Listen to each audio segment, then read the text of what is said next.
Welcome back to Fox and Friends. Dave Briggs, he's Clayton Morris, she's Allison Camerata. We're going to head to Afghanistan this morning. One of the biggest obstacles in front of the U.S. troops there in Afghanistan is the opium trade. The Taliban is using it to intimidate the population. Yeah. Joining us from Helmand Province is Geraldo Rivera. Good morning to you, Geraldo. Tell us what you've seen during your days there in Afghanistan.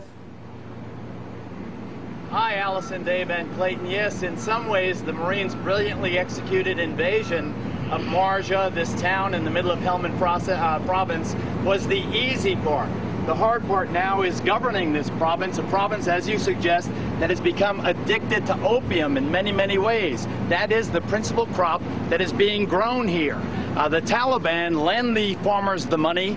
They are indebted to the Taliban. They have to grow the opium. Now the Marines, in their success, are in a sense a victim of their success, because now the population is, they have these opium fields, and we are tolerating it. We are tolerating the cultivation of the opium because we know that if we were to destroy it now, the population would turn against the Marines, and it would be a real security risk. Let me introduce Lieutenant Colonel Brian Christmas. He's the commanding officer of the 3rd Battalion, 6th Marines. Really a wonderful group of Marines here.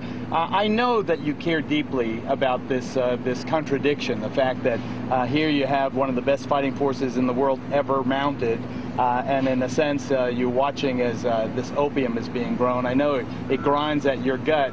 How do you deal with it? What are you doing about it? Well, frankly, this is a part of their culture. So while it might grind in my gut, it's what they do.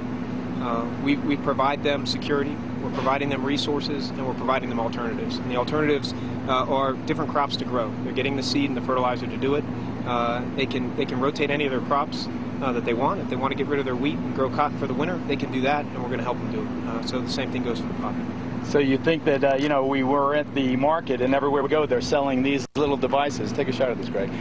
They're hand-carved. These are the little devices they use to scrape the opium sap off the plant. And I watched as you bought every one that was for sale because you care so deeply. Why did you do that? I want them off the street. The idea is that we don't want to harvest the poppy. We want to, hopefully turn the poppy over and put some wheat, cotton, watermelon, cucumber. It's all great stuff they grow out here. We just want to see that come to fruition and the poppy just to go away. How do you separate the good guys from the bad guys? I watched that checkpoint you had. The cars are out on the road. That's the good news. The bazaars are coming back to life. That's the good news. But I don't know, how in the world do you tell a Taliban from a guy who just lives in the neighborhood? You don't. They do. And I'll tell you, the majority of those people are good people. The ones that are bad are really bad, and they've convinced some of the good people to be bad, if you can call it that. Bottom line is, most of them are on the fence, and it's just a matter of showing them the good, showing them the fact that the Giro government is here. It's going to make a difference, that we're here to help them with that security and those resources, but they're the ones that are going to make the difference. There are a few bad people, the majority of them are good. But I fault the politicians for putting the Marines in this position, where we can't eradicate these crops for security reasons, and these guys, after winning the war, in a sense, now have to fight this fight. But next year, hopefully, it'll be better. I just want to quickly pan around, see some of the 3rd Battalion, 6th Marines. There's the Master Gunnery Sergeant. There's the top-ranked enlisted man. Next to him is Captain Black. He had a visit. Quick, who visited you a couple of weeks ago? Prince Charles came down a couple of weeks ago. And the Brits like him? I mean, do you guys like him? Yeah, it's good that he came out, saw the guys, went out to the pubs and engaged with the guys. That was good. Good morale. So we had a visit from Prince Charles, and the Marines are doing the good thing. Dave, Clayton, and Allison, back to you guys in New York.